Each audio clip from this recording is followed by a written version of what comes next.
동학농민혁명과 전주. 일제강점기 동안 한반도의 많은 도시는 일본의 도시계획에 의해 변화되었습니다. 그러나 전주는 다른 도시들에 비해 개발이 늦어진 도시 중 하나입니다. 왜 그랬을까요? 그 이유 중 하나로 동학농민혁명의 영향을 들 수 있습니다. 동학농민혁명은 1894년에 일어난 조선 역사상 최대의 농민봉기였습니다.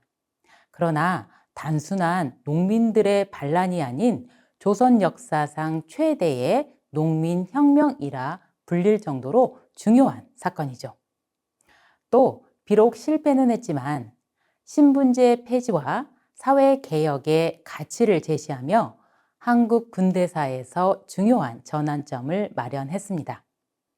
간단하게 살펴보면 그 당시 조선 후기부터 이어져 온 삼정의 문란, 즉 전정, 군정, 황곡 제도의 문란과 관료들의 부패와 수탈은 심각한 문제였습니다. 여기에 개항 이후 외국 공산품의 유입으로 국내 수공업이 크게 위축되었으며 일본으로의 미국 유출로 쌀값이 폭등하고 식량 부족 현상까지 겹쳤습니다. 그래서 농민들의 삶은 점점 더 궁핍해졌고 마침내 그들은 스스로 일어서 싸울 수밖에 없었습니다. 이러한 동학농민혁명의 중심에는 호남 사람들이 있었습니다. 동학농민혁명은 당시 전라도 고부군, 지금의 전북 정읍에서 시작되었습니다. 곡창지대였던 고부 지역의 군수 조병갑은 농민들에게 불법적으로 세금을 징수하고 공공사업 명목으로 재산을 착취하며 심각한 고통을 안겼습니다. 이에 농민들의 불만이 폭발하게 된 것이지요. 이렇게 시작된 농민들의 저항은 이후 동학농민혁명으로 발전해 조선 사회의 변화와 저항을 이끄는 중요한 사건이 됩니다. 특히 호남 사람들은 정의에 기반해 교조 신원운동과 동학의 교리인 평등이라는 평화적인 시위를 넘어서 현실적인 문제를 해결하기 위한 적극적인 행동에 나섰습니다. 이들은 탐관 오리를 처벌하고 외세를 외척하자는 척외양 운동을 펼쳤지요. 당시 가장 심각한 문제 중 하나였던 관료들의 지방 수탈도 주요한 원인이었는데요. 특히 곡창지대인 삼남지방, 그 중에서도 호남 지방에서는 수탈이 매우 심각했다고 합니다. 전주 역시 이 혁명의 중심지 중 하나로 영향을 받았습니다. 역사적으로 당시의 상황을 살펴보면 1894년 1차 동학농민군의 봉기가 끝난 후 일본군은 동학군이 해산된 뒤에도 철수하지 않았습니다. 더 나아가 같은 해 7월 중순 일본군은 경복궁을 기습하며 조선의 정권을 장악하려는 의도를 드러냈지요. 이런 일본군을 몰아내고자 동학농민군은 다시 봉기를 결의하게 됩니다. 그것이 2차 동학농민군의 봉기인데요. 일본을 물리치자는 척외의 구호 아래 시작되었습니다. 이때 전라북도 삼내와 충청도 지역에서 동학군이 재결집했는데 전라도 지역의 동학군은 남접, 충청도 지역의 동학군은 북접이라고 불렸습니다. 이들은 논산에서 만나 힘을 합치고 일본군을 몰아내기 위해 서울로 진격하려 했습니다. 하지만 11월 북진하던 동학농민군은 충청남도 공주 우금치에서 일본군과 조선 관군의 연합군을 맞닥뜨리게 됩니다. 이 전투로 수만 명의 동학군 중 대부분이 희생되는 비극적인 결과를 낳았습니다. 우금치 전투의 대패는 동학농민군의 사실상 마지막 저항으로 기록됩니다. 즉, 동학농민혁명은 신분제 폐지와 남녀 평등 같은 혁신적인 가치를 외쳤지만 결국 일본과 조선 관군의 강력한 탄압 속에서 좌절되고 말았습니다.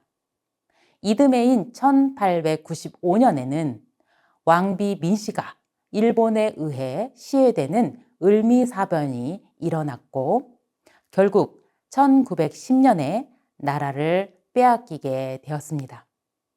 정리하면 전주는 단순히 공간적으로 중요한 곳일 뿐만 아니라 역사 속에서 민중의 목소리와 저항이 살아 숨 쉬었던 의미 있는 장소였습니다. 다시 말해 동학농민혁명의 중심지 중 하나로 농민들이 외세와 부패한 권력에 맞서 싸운 역사를 기억하고 기리는 장소가 남아 있습니다. 근대도시의 태동.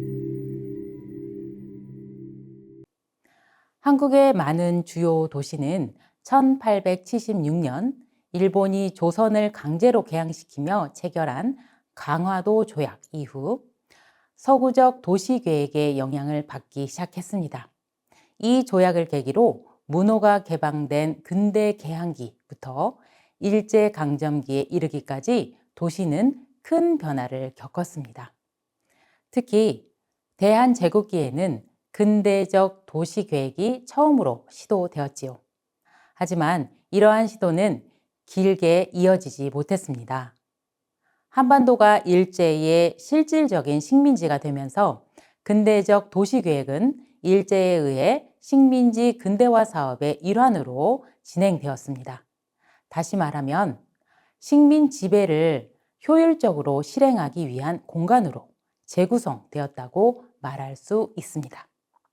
다시 강조하자면 서구 열강과 조약을 체결하고 대한제국기의 근대적 도시계획을 수립했지만 이어지지 못하고 일본의 식민지로 전락하면서 도시계획은 식민지 사업의 일환이 되었습니다. 전주는 일본인들이 들어오기 전부터 속도는 다소 느리지만 근대 도시로 진입하는 과정에 있었다고 볼 수 있습니다. 그 이유는 근대 도시의 형성에서 인구 집중, 자본주의, 그리고 행정력이 중요한 요소로 여겨지기 때문입니다. 전주는 이미 전라도 행정의 중심지로서 이러한 근대 도시의 요소를 갖추고 있었던 것이지요. 좀 더 살펴보면 당시 전주에는 가명과 부영이 설치되어 행정과 군사적 중심지 역할을 했고 상업도 발달하여 조선 후기에는 전국적으로 손꼽히는 시장 중 하나로 성장했습니다. 예로부터 상설 점포인 시전이 운영되던 곳으로 교통이 편리해 상업이 발전하기 좋은 환경을 갖추고 있었습니다. 특히 남부시장은 전주 사대문 중 유일하게 남아있는 풍남문 주변에서 열린 여러 장터가 모여 형성된 곳입니다. 조선시대부터 호남 지역의 대표적인 전통시장으로 번성했으며 전주 지역 3.1운동이 시작된 역사적 장소이기도 합니다. 단순한 시장이 아니라 오랫동안 전주 사람들의 삶과 밀접하게 연결되었으며 지역 경제와 유통의 중심 역할을 해왔습니다. 이러한 배경은 지금의 전주의 모습을 형성하는 데 중요한 역사적 기반이 됩니다. 도시의 계획과 이중 구조. 도시 형성에서 교통로는 중요한 역할을 합니다. 특히 경제 활동의 활성화나 문화적, 사회적 교류를 가능하게 했던 것도 이동로의 형성과 연관되지요. 구체적으로 1907년에는 전주와 군산을 연결하는 도로 개설 작업이 시작되었고 성곽이 철거되면서 일본인들의 이주가 본격적으로 이루어졌습니다. 이러한 변화는 전주의 도시 구조와 경관을 크게 변화시키는 계기가 되었습니다. 그리고 1910년대에는 조선시대의 성곽 안에 있던 전통적 시가지가 전주천 주변으로 확장되며 새로운 도시 구조를 형성했습니다. 즉, 행정구역 확장과 도시 지위의 변화 과정을 겪었습니다. 간단하게 말씀드리면 1914년에는 전주면이 설치되었고 1930년에 완주군 일부 지역이 편입되었습니다. 그리고 1931년에는 전주 읍으로 승격되면서 시가지가 더 확장되었지요. 그리고 1935년에는 완산군에서 분리되어 전주부로 승격되었고 1940년에는 제2차 행정구역 확장을 통해 완주군 일부 지역이 추가로 전주부에 편입되었습니다. 시구 개정은 1912년 조선 총독부가 발표하면서 본격화된 일제강점기 초기의 대표적인 도시계획 사업입니다. 이 사업은 1930년대 중반까지 진행되었으며 초보적인 도시계획 개념이 적용되었습니다. 주요 내용으로는 도시의 도로, 교량, 하천을 정비하고 구획별 건축물의 근대화를 추진하는 것이었죠. 그러나 이 사업은 단순히 도시 환경을 개선하는 데 그치지 않았습니다. 도시 계획은 종합적인 토지 이용보다는 도로망 정비와 일본인 거류지의 개발에 중점을 두고 진행되었지요. 결과적으로 일본인 거주 지역은 가로망과 인프라가 집중적으로 정비된 반면 조선인 거주 지역은 도로나 도시 문제에서 거의 방치되었습니다. 이러한 차별적 운영은 식민지 도시의 이중구조를 보여주는 사례이기도 합니다. 특히 1920년대에는 전주의 도청이 일본인의 행정과 상업 활동의 중심지였던 팔달정의 위치에 있었고 전주천 서쪽과 팔달로 주변으로 일본식 관공서, 상업시설 등이 위치하며 일본인 거주자들이 많이 살았습니다. 팔달정은 지금의 중앙동에 속합니다. 주요 도로로는 대정통과 역전통이 있었습니다. 대정통은 당시 전주의 주요 상업 중심지를 연결했으며 역전통은 전주역을 중심으로 고사정을 지나 남문으로 이어지는 도로였습니다. 이러한 도로망과 행정구역의 변화는 전주의 도시 확장과 발전을 보여주는 중요한 요소입니다. 물론 앞에서도 언급했지만 전주의 역사는 단순히 외부 세력의 영향으로만 설명할 수 없습니다. 이 과정에서 전주 시민들도 도시의 형성과 발전에 중요한 역할을 했습니다. 전주의 시민들은 경제적, 사회적, 문화적 활동에 적극적으로 참여하며 자신들만의 방식으로 도시의 변화를 주도했습니다. 주민들의 자발적인 변화와 상호작용은 지금의 전주를 만들어낸 중요한 요소였습니다. 식민지 시기를 거치면서도 전주의 고유한 정체성을 지켜냈으며 전통과 현대가 공존하는 전주만의 독특한 도시 문화를 형성하는 데 기여했습니다. 전주의 이미지와 랜드마크. 전주는 오랜 역사를 간직한 도시로 특히 조선 왕조의 발상지로도 잘 알려져 있습니다. 하지만 일제강점기를 거치면서 전주는 큰 변화를 겪게 되었습니다. 이번에는 이러한 역사적 맥락 속에서 전주의 도시 이미지와 문화적 변화에 대해 이야기하겠습니다. 먼저 일제강점기 일본인들의 의도적인 문화재 철거와 부실한 보존으로 인해 전주의 전통적 요소들이 점차 사라지기 시작했습니다. 또한 도시가 무질서하게 커지면서 조선의 특징적인 요소와 전통적인 문화유산은 크게 훼손되었습니다. 결과적으로 한국적 전통적인 도시미는 점점 파괴되었고 전통적인 건축 양식도 서구의 아류 형태로 변질되면서 콘크리트 구조물이 도시의 주류를 이루게 되었습니다. 그렇다면 이러한 변화 속에서 전주는 어떤 이미지를 가지게 되었을까요? 1972년에 전주 시민 약 100명을 대상으로 흥미로운 조사가 있었습니다. 시민들이 전주의 도시 이미지를 형성하는 요소로 무엇을 인식하고 있는지를 알아보는 조사였습니다. 당시에는 전주에 대한 이미지가 어떠했을까요?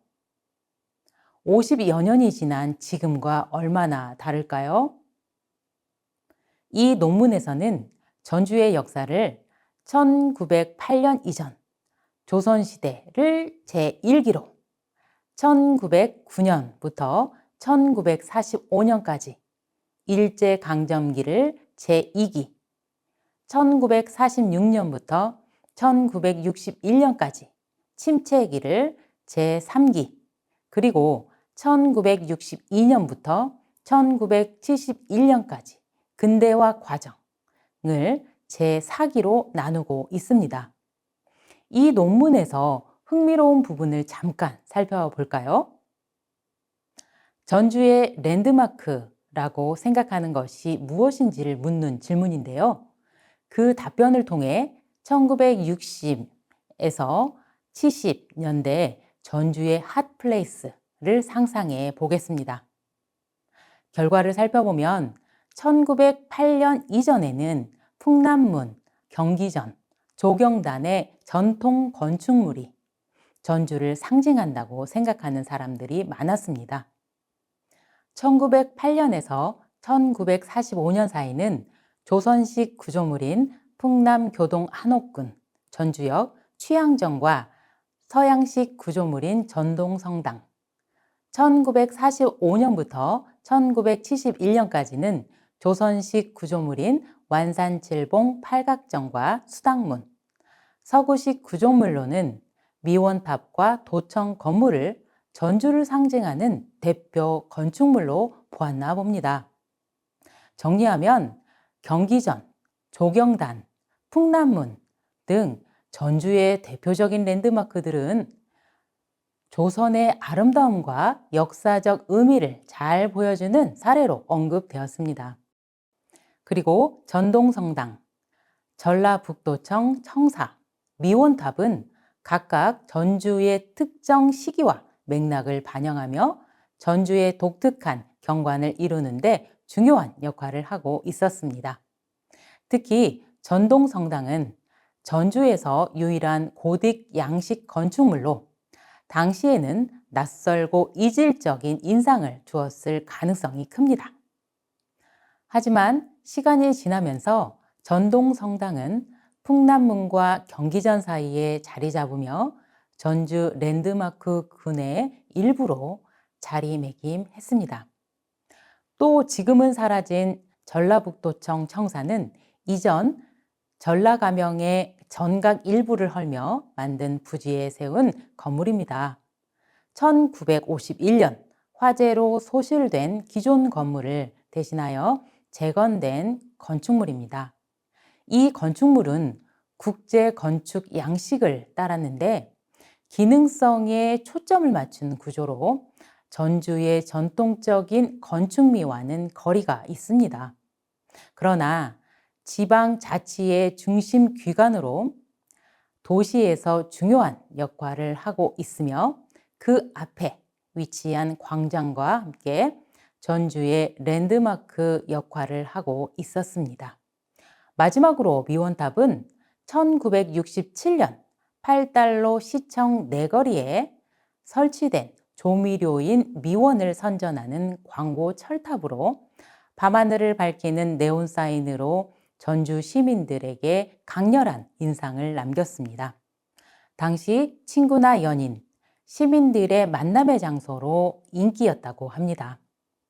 전주시청 앞에서 화려한 조명을 내며 시민들에게 새로운 형태의 랜드마크로 자리 잡았습니다. 미원탑은 1979년 도로 정비와 노후화로 사라져서 지금은 남아있지 않지만 많은 사람이 기억하고 있습니다. 상업적 목적의 구조물이지만 도시적 풍경의 일부로 흡수되며 독특한 도시 이미지를 형성한 것이지요.